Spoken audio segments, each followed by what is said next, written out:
It is Tuesday, August 6th, 2024. This is another edition of Baseball Today, presented to you by 5 Hour Energy. That man is full of energy. He is my dude, Trevor Plouffe. I am Chris Rose, producer Dan, intern Tommy along for the ride as well. As you can see, I'm on the road. I'll be at Niners camp today. I'm pulling double duty with my baseball and there's my NFL network. What's the matter? You don't like that? Oh, I do. I mean, I like the NFL. I didn't know we were allowed to do that. Of course we are. I covered the NFL as well on football today with Pennick and Skinner, in case you're curious. But this is good. This is a good place to be because the Niners are rumored to be trading Brandon Ayuk, their Pro Bowl wide receiver. Might be at camp if that happens. It's always fun being around that sort of stuff. I'm happy for you because I know when you're like fully engaged in all your sports, that's when you're the happiest. That is true. That is true. But let's talk a little baseball. Plenty of stuff going around, including there hasn't been a lot of good for the Miami Marlins this year, but we will give them a tip of the cap thanks to Jesus Sanchez, who nailed the longest home run of the season, 480 feet in a defeat against the Cincinnati Reds. Here's the cool part of the story. There's a family, they're called the Buckleys. So it's mom, dad, 3 kids. They had their flight canceled because of the tropical storm down there, so they couldn't make it back to the Northeast. They got cheap tickets to the game. They're sitting in deep right center field. They're thinking, there's no way we'll get a ball up here. All of a sudden, here comes Jesus Sanchez's homer. He got a picture with him after the game. Kind of a cool little story. It's awesome. And the Buckleys, it sounds like a made-up movie name for a family, and they kind of look like a Hallmark movie family. Good for you guys. Beautiful family. Yeah, it's a great story. And by the way, that was an absolute missile. It's the farthest one hit all year, right? I kept looking for that thing. I was like, when is that going to come down? What's the cameraman doing? And the ball ends up there near that hallway. That's insane. Yeah. By the way, hey, Dan, put that photo back up there if you can. You said it does look like it. I thought they were shooting We're the Millers too. Right. Is that what it is? Maybe that's what it is. That's a compliment, people. Yeah, that's true. That's true. Come on. I'm just having a little fun. It's great. That's a great picture. Look at the little girl in front. Look at the smile that she's got on her face, huh? That's awesome. See, Dad got a hat. They got a signed ball. Yeah. Good. Nice. And Jesus has got a really, really big smile. Good for him. He's got a couple of bombs in his career since the StatCast era. Let's get to the biggest series that started on Monday night. Dodgers and Phillies. Elly takes care of business. Shohei Ohtani with a home run. Our buddy Tyler Glasnow with 6 strong innings, 9 strikeouts, no walks. Pretty solid performance by him. Now that there won't be any more huge ads except for guys coming back from injury this year, which fan base will be more crushed if there's no World Series appearance, Philadelphia or Los Angeles? Number one, I went to the game last night. Beautiful to see your guy Glasnow out there doing a great job. I think both these teams will be crushed if they're not in the World Series. Obviously, both of them cannot make the World Series, but I think Phillies fans will have a harder time with it because, they've had some injuries, but they've been relatively healthy all year. I know JT's been out for a bit.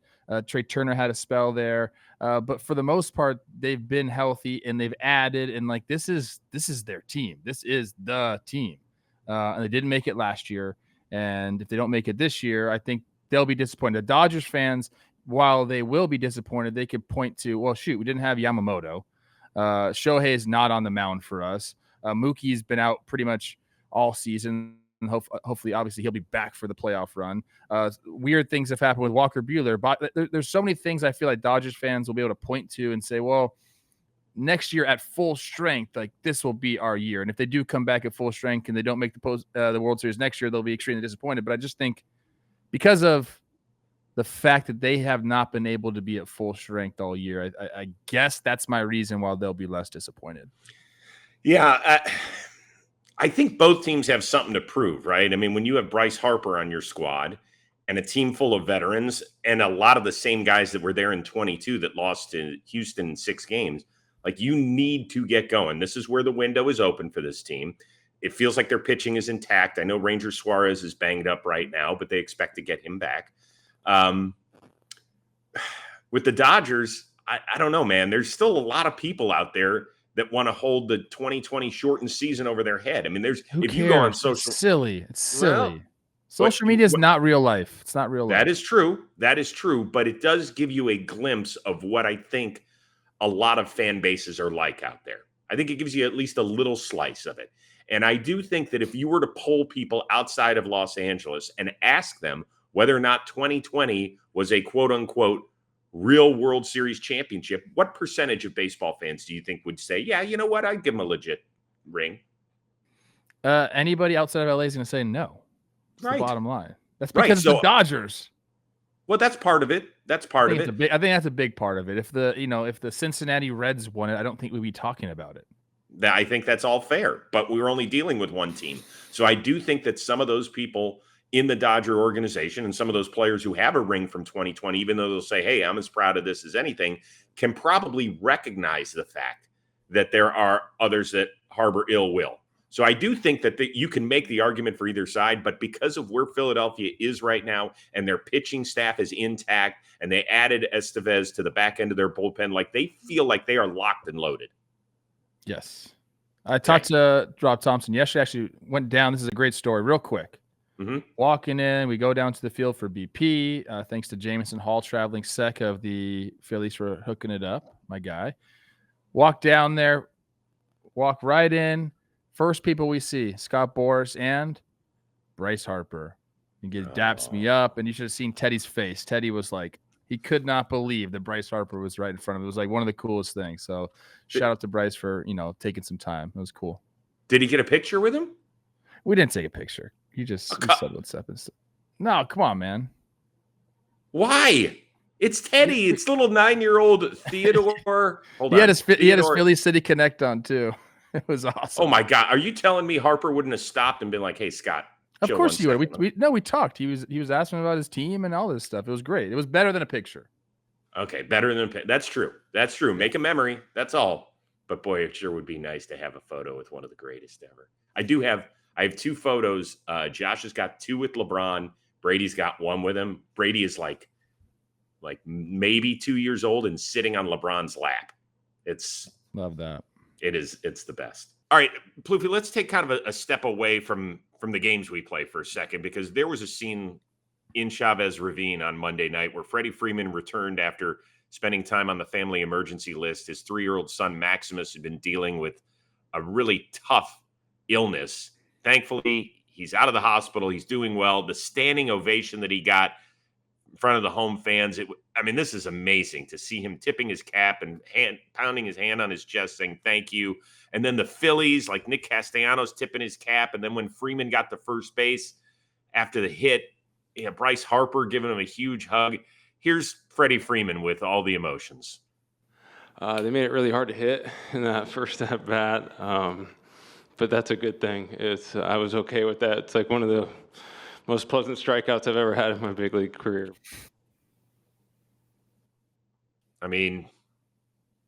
It brought a tear to my eye, dude. I was there. It was Dodger fans did an exceptional job. Stubbs stepping out in front of the plate. The umpires understanding the situation. This was not a short ovation, Chris. This was almost like a minute-long ovation, and it was loud, and you could tell, people really care for, what Freddie has brought to the community, and you can tell that Freddie really felt the love. So it was an ovation. It was a Freddie chant. Like, it was the whole thing, man. And then we showed up to the field, and all the Dodgers were wearing, I believe it was Max Power shirts. And I got emotional too. I was with my kids, and, that's like the worst possible thing that you can think of as a parent, is having one of your children going through something like that. So I think it was very cool of Dodger fans to show him some love last night, and they did a good job. And a credit to the Phillies. Freddie made sure to point out that Bryce Harper had called him or texted 4 of the 9 days that he was out, saying, hey, what's going on? How is everything? And you wouldn't expect anything less from a guy like that. I think what it does is we always talk about kind of peeling back and showing the human side of things. All of those players who have kids could have seen themselves in Freddie Freeman last night. And I think that's why there are, unfortunately, millions of parents who deal with this on a yearly basis, where their kids are fighting something, in some cases extremely severe. And you just want to know that there's love and support wherever you work or wherever you play. And I think we saw that last night. And it's just, it was really, really nice to see. All right, so the reigning National League champs do not reside in Los Angeles. They don't reside in Philadelphia. They reside in Arizona. Those Diamondbacks, they are a team full of jocks. Jock drives it deep to right field. Jock Peterson has done it one more time. Jock Peterson gives them the lead in Cleveland. He did it yesterday in Pittsburgh, and he's done it again tonight. Wow. Yeah, let's start with him. He did it in consecutive games, Pittsburgh, Cleveland. I feel like he's a guy that we talk about a lot, yet don't talk about enough. I mean, we do talk about him a lot. He's an absolute right-handed masher, or hits against right-handed pitching. He's a masher. He's the guy. He's turned into that mercenary type, a guy that you definitely want on your team.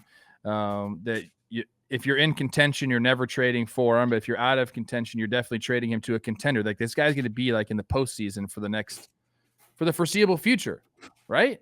Mm-hmm. Like, that's just the kind of player he is. He's a player that is on winning teams. So I don't know. I don't know what else there's to say about him. He's clutch, and he's going to be a big part of why they make the playoffs. Yeah, I think he's on his 5th team since 2020. So if he's not originally on a winning team, he's going to get there one way That's what or I'm saying. another. Yeah, they'll trade him to a winning team. Yeah, he makes it one way or another, and he is fun. I don't know if you saw the low angle first base shot of his home run, where he goes, basically, I'm the MFing man. I mean, that's essentially as he looks into his dugout and he's like, this is just who I am. I'm a pinch hit homer kind of guyer. So in any sort of situation, and you know what? Brady is on the trip with me, and we were watching the game together, and we were like, this is not a good matchup for Scott Barlow. And I don't think he threw him one heater the whole at bat. Tried to get him breaking ball, get him to chase. Never happened. Then he just threw him one right down the gut, and Jock did his thing. I'll give the Diamondbacks a hell of a lot of credit because they came back twice against the best bullpen in baseball. They did it against Cade Smith. They did it against Scott Barlow. They didn't have to face Clase with a lead. They ended up getting him in extra innings because of the fictitious real runner, whatever the hell you want to call it. But yeah, I mean, they did a really, really good job. So I guess the big question here is they're currently the 3rd wild card. Do the Diamondbacks have the fewest questions of any team vying for a wild card spot? I think that's accurate, and it's my fault. I didn't know how good this Arizona offense has been all year long. I mean, they are in any stat that you look up, whether it's OPS, whether it's home runs, they're top 7 in baseball, pretty much in any stat across Major League Baseball. So, like, their offense is doing it.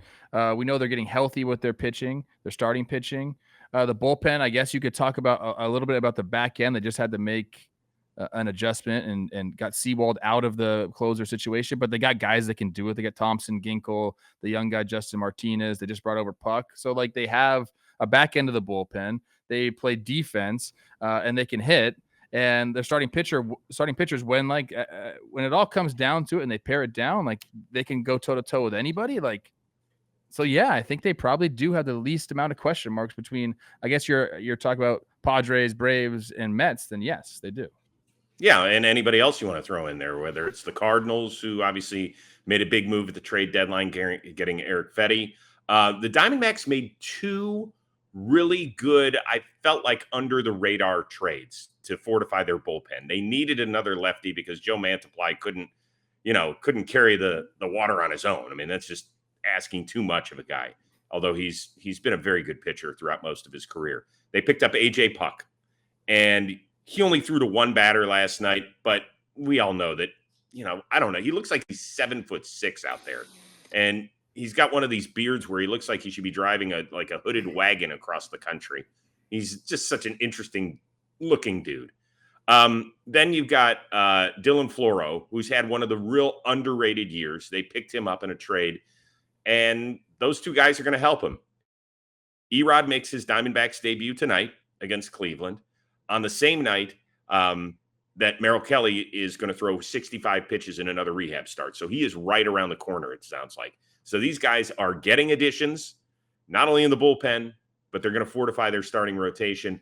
I think if you were to ask Torey Lovullo, how good do you feel about this team right now? He's going to be like, I feel better about it this year than I did at this time last year. And there's no questions that. Particularly, I think weren't so they too, in a huge losing streak?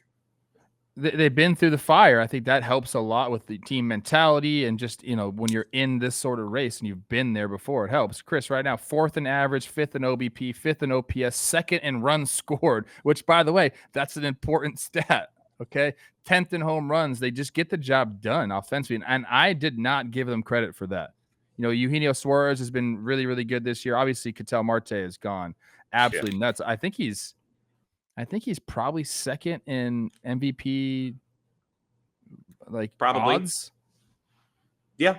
Whether he is or isn't, he's going to be right up there because outside of Shohei, there's really nobody else that has made a huge run for a team that's in it. And Ketel Marte has been utterly fantastic. One negative is the fact it looks like they're going to lose their catcher. For a while. Last night. He strained his groin trying to. I'm not a doctor, but that's certainly what it looked like as he was trying to beat out an infield single. That kid's really, really good, especially defensively, and he's been hitting second, so that could be a huge loss for them. Today's episode of Baseball Today brought to you by 5 Hour Energy. 5 Hour Energy shots help you feel alert and energized. In fact, each shot is packed with vitamins, nutrients, and about as much caffeine as the leading premium coffee. So their regular strength shot, it's about an 8-ounce cup of Joe, extra strength, 12 ounces of coffee. Also, I know you people don't like having sugar, contains 0 sugar. That's a good deal. So drink it in seconds, feel it in minutes, and it lasts for hours. It's available in a wide range of great flavors across regular strength and extra strength varieties. 5 Hour Energy shots, they're portable, they're convenient, they're on the go for that feeling of energy whenever you need it and wherever you need it. So if you're on the road like I am today and you're a little down, you didn't sleep great, boom, you take that bad boy and you're going to be like, woohoo, let's go. Life is good. So head on over to www.5hourenergy.com. Use the code JOHNBOY. You're going to save 20% on your first order. Once again, that's www.5hourenergy, all one word.com, code JOHNBOY. Save 20% today. All right, the New York Mets had kind of a strange little traveling bugaboo, right? They had to make up a rain out in St. Louis. They got rained out in early May, so they had a 1-game pit stop there. They took care of business, a shutout. Sean Manaea was fantastic. Now they're off to Colorado. I think the big news from that game is that Pete Alonso, he went 1 for 3 on the day, and he was hitting lower than 4th for the first time in nearly 4 years. Now, this has not been Alonso's greatest season. He's got an OPS under 800. His numbers with runners in scoring position have been absolutely brutal. So people were asking, Pete, what's the deal? I'm in a position where, I'm on pace for close to 40 homers. I'm an all-star, so I was an all-star this year, so I think that, to beat myself up or be frustrated, it's really no use. And I'm really excited for the end of the year where we get to play winning baseball. So I'm really excited. I'm happy with what I've accomplished this year so far, and I think that there's definitely going to be some opportunities that I'm looking forward to capitalizing on. Is Pete in denial? Of what? In denial of what? I think everything he said is true right there, Chris. I don't know if he's on pace for 40 homers. The math really doesn't check out for me. But everything else he said, Rosie, was true. He was an all-star this year. The Mets are playing winning baseball. They're going to have a chance to make the playoffs. So were they asking him to be upset with himself because his OPS has dropped a little bit this year? I don't know how else you react to something like that. I think the way he answered that question, again, I don't even know what the question was, but the way he talked right there was exactly how you want a guy in the middle of your order to talk. Focus on what's gone right, focus on the team, understand that you have a track record and that you are a great hitter. I have no problem with what he said. Okay. I think people were upset. They threw the number back at him. Well, you're not on pace to hit 40 homers. I think he said close to 40 homers. 34 is relatively close to 40 homers. They got on him about making the all-star team because there's a lot of people that feel like the only reason he made it. Who is they? There's a lot of earlier you said that social media is not real life. I understand that, dude. Okay, People will so just pick apart people for anything. This guy's in the middle of this the is all order true. of a Mets team that's in playoff contention, and they're picking him apart for saying that he was an all-star this year, which he was, and for Okay. the fact that he's messed up on some math with his homers. It's crazy. People need to relax a little bit. Like, this is a guy that's been great for the New York Mets. Absolutely great for the New York Mets. And you and I have been on this program saying they should not trade him. They should sign this guy long term. Guys that hit 40 home runs don't just grow on trees. Like, I don't understand people being upset with what. Okay, you are correct. I always feel like there's a premium you have to pay for an athlete that has gotten it done in New York City. I think he has handled the media exceptionally well there. I don't think this was his best performance. I have to be honest with you. And I think the question was something along the lines of like, how do you make amends with the fact that your numbers have not been up to your standards? So I believe that was the question. It's not verbatim, but I think that was the area that it was. And that's how he answered it. Now, we are in an election year. This is the time for speechwriters to take center stage. So give me just a second here. Pete, I wrote you a little speech that you should have used yesterday when asked this question. So, Pete, your numbers haven't been up to your regular standards. How do you make amends with that? Well, you know what? I haven't been up to my standards, but you know what? We've got time. And when I get back, because I have the confidence that I will, I can't wait to celebrate a playoff appearance with these guys. Have I had some moments this year? Absolutely, but not enough. But as Mets fans know, there's nobody who loves playing in Queens more than me. I love the energy. I love the passion. It's why it's okay to boo us when things aren't going great, because I know that those cheers are right around the corner when I hit a bomb and then I have my shirt ripped off in a post-game celebration. And don't forget to vote the ticket of Alonzo McNeil. One's a slugger, the other looks like a weasel. Okay, that last line's we're not going to use that. But I did it because it rhymed. He doesn't really look like a weasel. Well, he looks like. So you understand. How is that?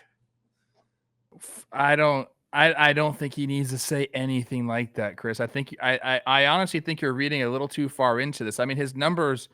What's so bad about his numbers? He's got a 125 OPS plus. That's higher than he had last year. You know, he's 25% better than the average major league hitter. Like, this guy is having a season that's fine. The extra base hits are there. He's hit more doubles this year than he has in years past. Like, what is so wrong with this guy's season? Would you call it a good to great Pete Alonso season? It's kind of on average. If he has any like hot stretch in the last 2 months, he's going to be right on par with every single season, Chris. We can only deal with what he has had right now.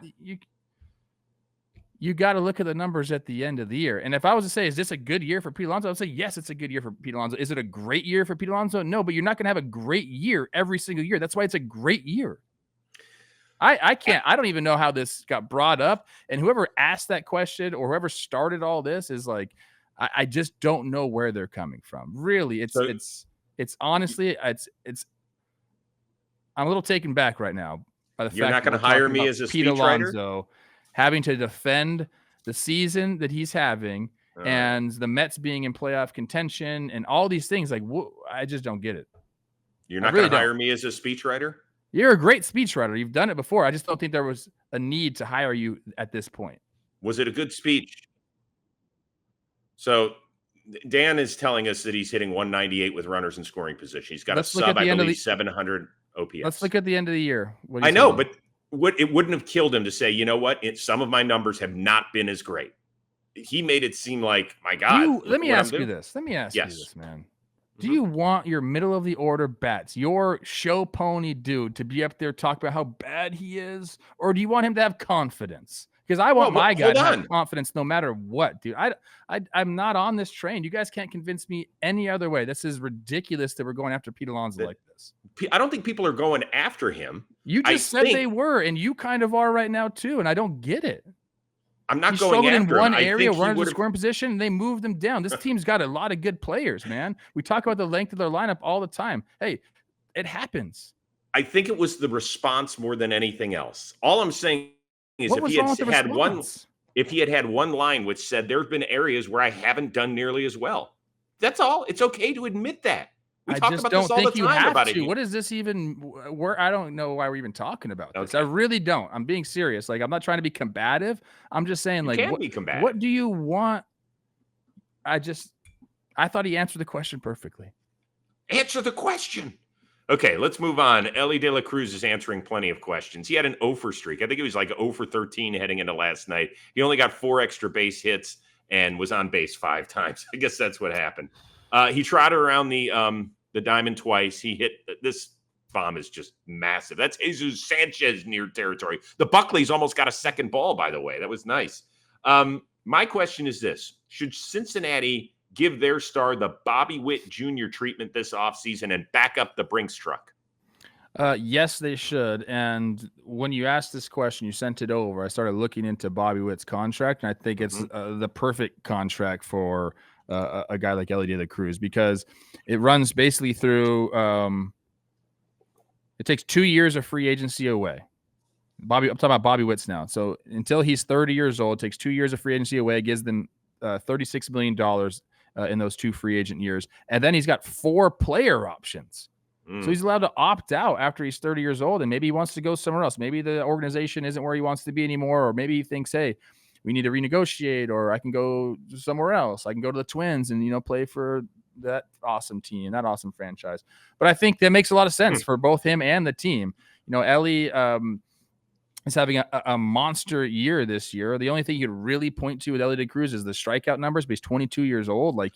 That's going to come with more time in the big league. So I think that, honestly, I love what Bobby was doing this year. He's having an incredible year, but I think this year for Elly De La Cruz was better than Bobby Witt's year last year, and that's when, off that platform, you got this contract. So if you're trying to compare the two, I think that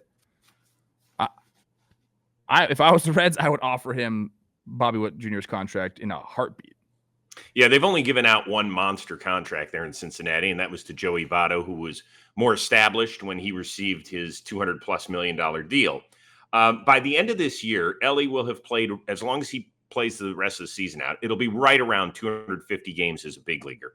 Witt had played nearly 310. So you're talking about a 60-game difference or so. But I think that's enough to make some comparable stats between guys who have very similar skill sets. I mean, we're talking about massive pop. Yeah. They both can run exceptionally well.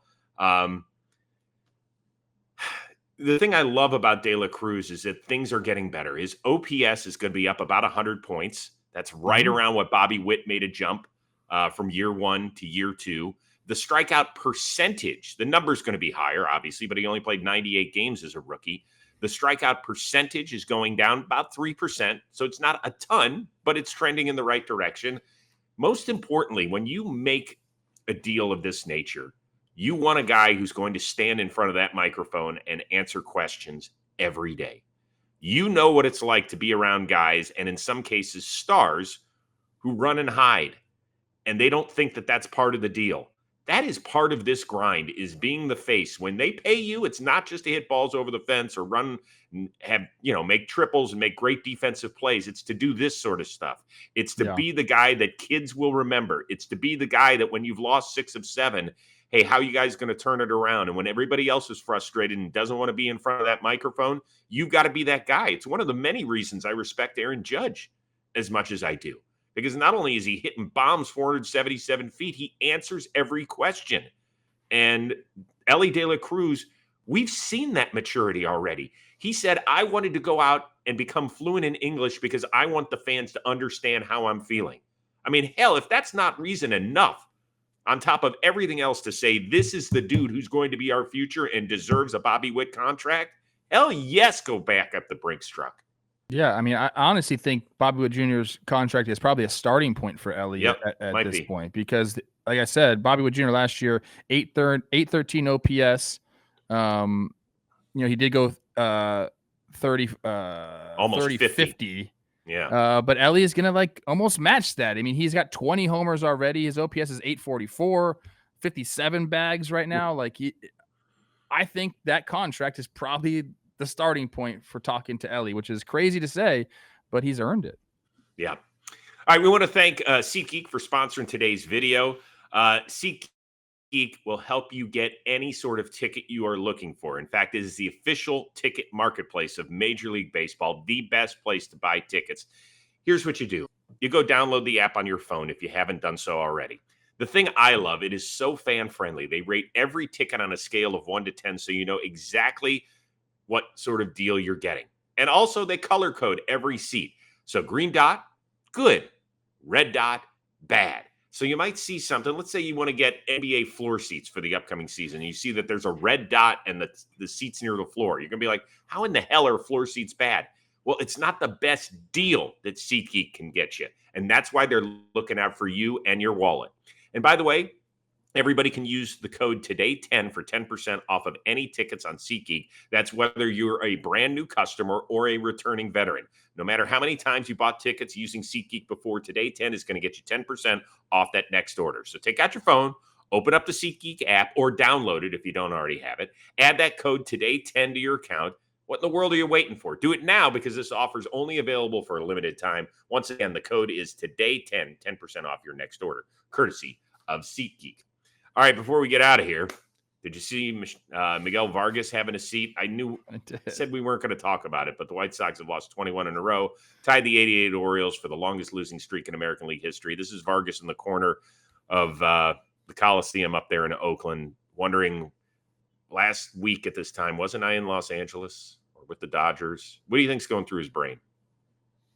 I think he's just taking it all in, Chris. There's definitely an adjustment period when you get traded, especially like you mentioned. You go from the Dodgers, who, a lot of people will talk about being the best run organization in baseball. I'm talking about the players that have played for multiple organizations like to say that. Plus the atmosphere in Los Angeles, the winning ways, the chance to, play alongside Shohei and Mookie and learn from those guys, a chance to get a ring every single year. And now you're sitting on the floor of the Oakland Coliseum watching your team get 4 hits, 1 run, lose to the Oakland A's. It's tough. You can just see it in his face. He's like, right now, this is how he feels. Eventually, he's got to get over that and then just say, this is probably a good opportunity for him to play more and to be a guy on the team and showcase his skills more. But, dude, that is it's a tough transition, Chris.